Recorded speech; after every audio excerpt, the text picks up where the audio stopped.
December 29, 2017 Q, man, we gotta quit fantasy trading everyone at low tide. Hassan Whiteside has a bad game? Trade the bum. Whiteside has a good game. Not for Giannis Antetokounmpo and Anthony Davis combined. Is there a player on the roster our fan base hasn't tried to dump in the last 45 days? Jeff. A. Which is why perspective is needed as a team rides out injuries and testing stretches of schedule, such as the Heat's recent run of 17 of 23 games on the road. While the schedule ultimately balances out at the end, it is not even during the course of the season. That's why this home stretch, so to speak, is so important to the Heat, in the midst of a run of 7 of 8 at home, already 2-1 during, with winnable games to follow against the Nets, Magic, Pistons, Knicks and Jazz. The fate of the season very well could ride on this run, because there is a turn toward the road after the first week of January.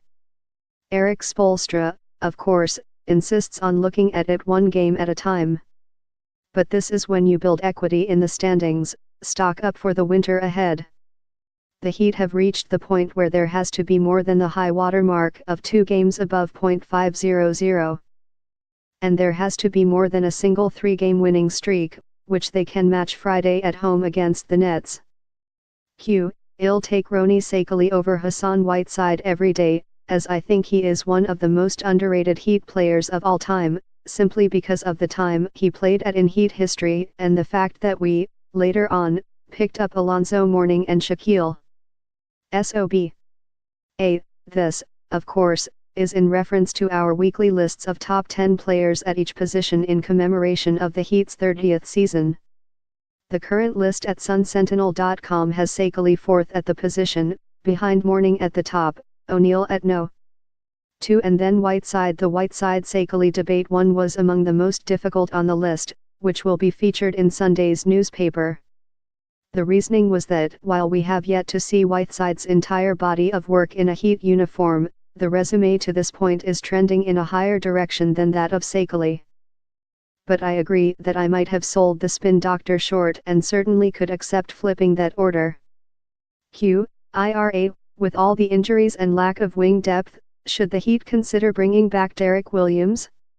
Gabriel, Lakeland. A. It certainly is interesting how Derek first was a rotation player for the Heat at the start of last season, then went on to play for the Cavaliers as part of their NBA Finals roster. And then disappeared. But with the Heat already loaded in their power rotation, I don't see a need at the position, let alone reaching for a player bypassed by the rest of the league. If anything, especially with Dion Waiters now ailing, I could see the need, if a roster addition is to be made, for a veteran ball handler and playmaker, although the Heat do seem to be taken by Derek Walton Jr. December 28, 2017 Q. There's one clear trait in Bam Adebayo's game that Hassan Whiteside doesn't have, knowing when to pass instead of forcing a shot. I am looking forward to Bam's development.